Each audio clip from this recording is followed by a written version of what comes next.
Hello dear friends, तो मैं हूं आरती। संस्कृति आईएएस यूट्यूब चैनल पे आप सभी का स्वागत है। मैं हाजिर हूं एक नए विषय को लेकर के। आज हम बात करने वाले हैं जो कि बहुत ज़्यादा चर्चा में था, वो था कि 2500 किलोमीटर बादलों की लंबी पट्टी पाकिस्तान से लेकर के पूर्वी भारत इवन जो है बांग्लादेश तक आपको देखने को मिल जाएगी। आखिरकार ये है क्या, कैसे बनी? क्योंकि इसको लेकर के काफ़ी सारे लोग जो है चिंतित भी थे। काफ़ी लोग रिलैक्स महसूस कर रहे थे कि चलो ठीक है, बादल बन गए हैं, बारिश हो जाएगी।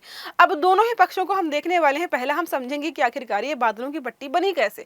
दूसरा है क्यों बनी, इसके प्रभाव क्या होंगे, इससे भारत को क्या फ़ायदा होगा, क्या नुकसान होगा। ये सारा हम वन बाय वन कवर करने वाले हैं। बहुत महत्वपूर्ण टॉपिक है, क्योंकि इतनी ज़्यादा गर्मी के बीच अगर एक राहत की खबर है वो यही है कि भाई बादल बने हैं, बारिश हो रही है। हालांकि कुछ जगह पर तो कुछ ज़्यादा ही आंधी तूफान आ गए, जैसे यूपी में आपने देखा होगा काफ़ी सारे लोगों की मौत हो गई। इन सभी आयामों को हम कवर करते हुए चलने वाले हैं कि ये अच्छा है या बुरा है। तो क्या लिखा है, rain coming satellites captured 2500 kilometre wide cloud band on its way to India. Bharat की तरफ बढ़ता हुआ 2500 किलोमीटर का हमने क्लाउड बैंड देखा है। इसी के बारे में हम यहाँ पर बात करने वाले हैं। अब मोस्ट इंपॉर्टेंट हो जाता है कि कहाँ से देखा है भाई। आईएमडी मतलब हमारा हो गया इंडियन मेट्रोलॉजिकल डिपार्टमेंट, जो कि मौसम विज्ञान की सारी जानकारी हमें देता है। तो हमारा एक सैटेलाइट है जिसका नाम है इनसैट 3DS उपग्रह। इसने जो है क्या किया, थर्मल इमेजिंग का इस्तेमाल करते हुए, थर्मल इंफ्रारेड इमेजिंग का इस्तेमाल करते हुए कुछ इमेजनरी जारी की है, जिसको हम लगातार देख सकते हैं कि हाँ ठीक है, कहाँ पर कैसे बादल बन रहे हैं। ये भारत के मतलब उत्तर भारत और मध्य भारत के बहुत बड़े हिस्से में आपको फैले हुए दिखाई देंगे। अब कैसे बने हैं मैं आपको बाद में समझा दूंगी। पहले बात करते हैं कि कहाँ कहाँ तक ये फैले हुए। पाकिस्तान से स्टार्ट हो जाते हैं, उत्तर पश्चिम भारत से शुरू होते हैं, पंजाब, हरियाणा, दिल्ली, उत्तर प्रदेश, मध्य भारत के कुछ हिस्सों से गुजरते हुए फिर पूर्वी भारत और बंगाल की खाड़ी के ऊपर जो है बादलों के समूह के बीच ये विलीन हो जाता है। ये सारा हमने ऑलरेडी बात कर ली है। इसके बाद जो संभावना ये जताई जा रही है, जैसे कई जगह जो है कल या परसों में शायद थोड़ी बहुत बारिश हो गई होगी, लेकिन भविष्य में बताया जा रहा है कि इसकी वजह से बहुत सारे इलाकों में और भी ज़्यादा बारिश होने की संभावना है। अगर आप जाकर के गूगल में अभी अपने इलाके का जो है टेम्परेचर देखेंगे और आने वाले समय में कैसा मौसम रहने वाला है, अगर रेन वगैरह देखेंगे तो आपको दिख जाएगा कि बारिश दिखा रहा। वो क्यों दिखा रहा? अगर उत्तर भारत में, दक्षिण भारत के बारे में हम बात नहीं कर रहे हैं, वो मानसून पर ही निर्भर करता है। अब बात कर लेते हैं कहाँ पर क्या क्या चीजें कैसे होने वाली हैं। तो सबसे मोस्ट इंपॉर्टेंट बात है कि भाई बादल बने कैसे। बादल बनने के यहाँ पर 3 प्रमुख कारण बताए गए हैं। पहला है कि भारत ऑलरेडी बहुत ज्यादा गर्म था। जाहिर सी बात है, अगर कोई लैंड है वो गर्म हो जाता है तो उसकी वजह से वहां पर जितनी भी हवाएं हैं वो गर्म होकर के ऊपर उठना शुरू हो जाती हैं।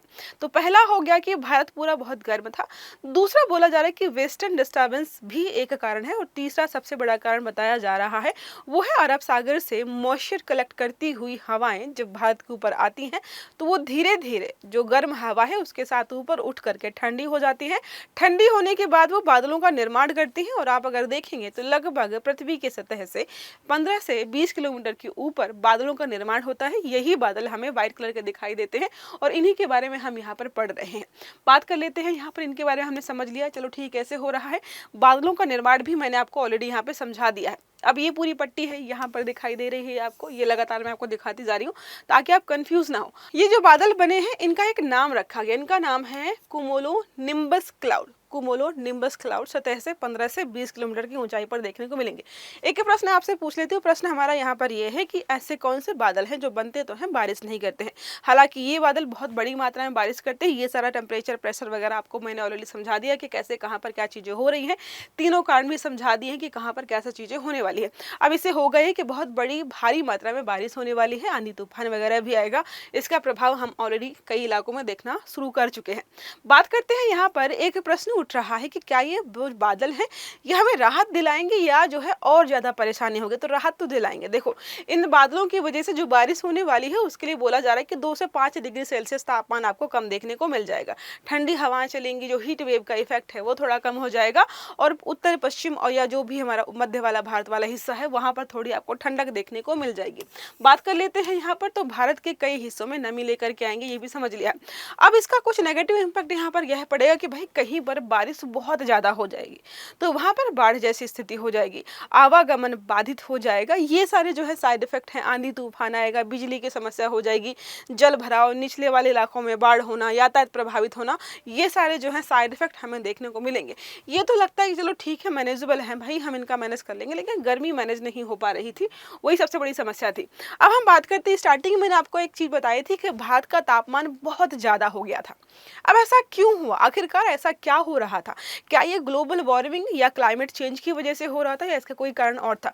तो बहुत सारे कारणों में जो मोस्ट इंपॉर्टेंट कारण है वो हम समझ लेते हैं, जिसको हम बात करते हैं हीट डोम के नाम से जानते हैं। हीट डोम का मतलब है कि कोई कहीं पर बहुत ज़्यादा तापमान है, वो कैप्चर हो गया है। और कैप्चर क्यों हो गया है ये भी समझेंगे। यहाँ पर होता भारत में जो गर्म हवा थी वो मतलब पैक्ड हो गई थी और हाई प्रेशर था, और ये पूरे इंडिया में हमें देखने को मिल रहा था। अब जाहिर सी बात है, जैसे आप खाना पकाते हैं, ढक्कन रख देते हैं, जो हीट होती है वो कैप्चर हो जाती है। तो जो हीट कैप्चर क्यों है? क्योंकि हमने एक ढक्कन लगा दिया है। ढक्कन इतना प्रेशर बना के रखता है कि वो हीट बाहर नहीं निकल पाती है। वही सिमिलर चीज़ यहाँ पर हो रही थी कि हाई प्रेशर की वजह से जो गर्म हवाएं थी उनको ज़बरदस्ती यहाँ पर हमने कैप्चर करके रखा हुआ था। इसके अलावा और भी चीज़ें बताई गई हैं, जैसे हीट डोम का हमने समझ लिया कि उच्च दाब वाला ढक्कन लगा दिया है, तापमान बाहर नहीं निकल पा रहा है। एडियोबैटिक जो है हीटिंग के बारे में बोला जा रहा है कि अगर ऊपर की, जैसे ऊपर से नीचे की ओर गिरती हवा दबाव के कारण संकुचित हो जाए तो उसका तापमान और ज़्यादा बढ़ जाता है। जैसे हमने समझ रखा है कि जो भी चीज़ें होती हैं, जब वो लिक्विड, जैसे पानी आपका लिक्विड फॉर्म में है तो वो कम गर्म होता है, जब वो भाप बन जाता है तो उसमें लेटेंट हीट इतनी ज़्यादा होती है कि वो ज़्यादा ही हमें प्रभावित करता है। सिमिलर वहाँ पे बोला एडियोबैटिक हीटिंग के बारे में हमने पढ़ लिया है क्या होता है। ओमेगा ब्लॉक के बारे में भी बोला, तो जेट स्ट्रीम के बारे में बोला है कि जेट स्ट्रीम जैसे काम करती थी, नॉर्मल जो जैसे सीधी चलनी चाहिए या जो लहरदार चलनी चाहिए, उनके पैटर्न में थोड़ा बदलाव हो जाता है, जिसकी वजह से भी यहाँ पर हीटिंग इफेक्ट लगातार बढ़ता जा रहा था। इसकी वजह से क्या हुआ? थर्मल अन्याय हो गया। इसका मतलब है, अब थर्मल अन्याय का मतलब होता है कि जब तापमान लगातार बढ़ता है तो सभी के लिए सिचुएशन सेम नहीं होती है। आप अगर बढ़िया से कंपनी में जॉब करते हैं, एसी वाले दफ्तर में बैठते हैं, एसी वाली गाड़ी से जाते हैं, तो तापमान बाहर 45-50 हो जाए कोई समस्या ज़्यादा नहीं होगी। लेकिन जो असंगठित क्षेत्र के लोग होते हैं, बोला जाता है भाई 6 से 7% लोग ऐसे हैं जिनको बहुत ज़्यादा समस्याएं होती है। इसी को हम बोलते हैं थर्मल इंजस्टिस, यहाँ पर बोला गया है। बात करते हैं भारत पर प्रभाव क्या पड़ेगा। तो बोला जा रहा है कि अगर चीज़ें ऐसे ही चलती रही तो भारत की जो जीडीपी है 4.5% कमी की संभावना यहाँ पर जताई गई है। इसके अलावा यहाँ पर और भी चीज़ें बोली गई हैं। लू या हीट वेव हमने समझ रखा है कि मैदानी इलाकों के लिए 40 या 40 से अधिक तापमान जब हो जाता है और 3-4 दिनों तक लगातार रहता है तो हम हीट वेव का कह सकते हैं। यही साथ में जो है पहाड़ी इलाकों के लिए 30 डिग्री होता है और जो कोस्टल इलाके होते हैं यहाँ पर 37 डिग्री सेल्सियस माना जाता है। इससे फसल का नुकसान होने की जो संभावना बताई गई है, बोला जा रहा है कि जो गेहूं की फसल है उसका उत्पादन 6 से 7% तक हमें इस बार कम देखने को मिलेगा। जाहिर सी बात है, कम होगा तो महंगाई हमें ज़्यादा देखने को मिलने वाली है। अब इंडियन मानसून को जो है फोरकास्ट हम समझ लेते हैं। जब भी कोई इंडियन मानसून के बारे में फोरकास्टिंग करता है वो बहुत सारी चीज़ों को ध्यान में रखकर ही करते हैं। तो यहाँ पर कोई बोलेगा भाई वेस्टर्न डिस्टर्बेंस है, कोई जो है क्लाइमेट चेंज को जिम्मेदार मानता है, कोई जो है बात जेट स्ट्रीम को जिम्मेदार मानता है। कई बार जो है आप देखेंगे साइक्लोन्स वगैरह को भी लाया जाता है कि भाई यहाँ पर साइक्लोन्स आए नहीं है। उच्च दाब, निम्न दाब, तापमान, हवाएं, ठंडी हवाएं, गर्म हवाएं, बहुत सारी चीज़ों को एनालाइज करके ही हम भारत के मानसून की सही जानकारी यहाँ पर देते हैं। तो इस बार जो फोरकास्टिंग की गई है वो बोला जा रहा है यहाँ पर कि लगभग जो है long period average rain, long period average के रेन का मतलब हो जाता है कि हम लगभग 10-20 साल का डेटा लेकर चलते हैं कि इस समय जो है इतनी बारिश हुई थी। तो यहाँ पर बोला जा रहा है कि 90%, पहले 92% बताई जाती थी। ये सारी डिटेल यहाँ पर है। जब कभी भी कोई एडवाइजरी जारी हो और वो बोले कि 110% या उससे अधिक रहने वाली है तो आप समझिएगा कि बारिश ज़्यादा होगी। जब 105 से 10% के बीच रहता है तो बोलते हैं कि सामान्य से अधिक, सामान्य मतलब 95 से 105 के बीच, सामान्य से कम वर्षा का मतलब होता है 90 से 95 के बीच। अब हम यहाँ पे देख सकते हैं कि 90 बताया गया, तो सामान्य से कम वर्षा हमें देखने को मिलेगी। अगर आप डेटा देखना चाहेंगे तो 2000 यहाँ पर लिखा देखो 1971 से लेकर के 2020 के बीच में यहाँ पर 87 सेंटीमीटर की बारिश हुई थी, जो ठीक ठाक मानी जा रही थी। इस बार हम इससे भी कम लेकर यहाँ पर चल रहे हैं। मानसून का वैज्ञानिक तंत्र कैसे काम करता है? गर्मी बढ़ती है, ठंडी गर्म हवाएं ऊपर उठती हैं, ये सारा हमने कॉन्सेप्ट ऑलरेडी समझ लिया है। अब बात करते हैं सबसे ज़्यादा बारिश कहाँ पर होती है। तो हम सबको पता है पश्चिमी घाट है, पूर्वोत्तर भारत हो गया, पश्चिमी तटीय क्षेत्र हो गया और अंडमान निकोबार वाला इलाका, यहाँ पर हमें सबसे ज़्यादा बारिश हमेशा देखने को मिलती है। इस बार भी यहाँ पर यही देखने को मिलेगी। अब बात करते हैं एल नीनो, जो साउदर्न ऑस्लेशन है, उसका इफेक्ट हमें समझ में आया है ऑलरेडी। एल नीनो है तो इस वजह से भारत में जो है सामान्य से कम वर्षा हमें देखने को मिल रही है।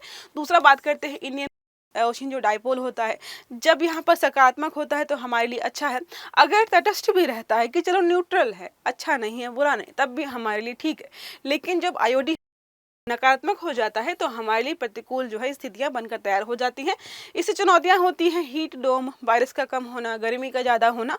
ये सारी समस्याएं हमने ऑलरेडी देख ली हैं कि वर्षा के दिनों में जो मान लीजिए कि पिछले बार जो है मानसून के समय 10-100 दिन वर्षा हुई थी या 20 दिन वर्षा हुई थी, इस बार बोला कि भाई 10 दिन ही वर्षा होगी। ऐसे हम ऑलरेडी समझ चुके हैं कि इस बार हमारा जो मानसून है वो थोड़ा कमज़ोर रहने वाला है। ये सारा हमने ऑलरेडी समझ लिया है और हीट वेव्स की वजह से बहुत सारे अलग अलग फैक्ट्स बताए गए हैं जो यहाँ पर इसका रीजन बनने वाले हैं।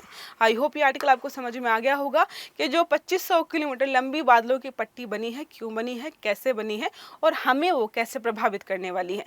अगर वीडियो अच्छा लगा है तो लाइक करना है, चैनल को सब्सक्राइब करना है, बेल आइकन दबाना है ताकि इस प्रकार के सभी आर्टिकल्स आपको समय पर मिलते रहें। तो अच्छे से पढ़िएगा। Have a good day. Thank you.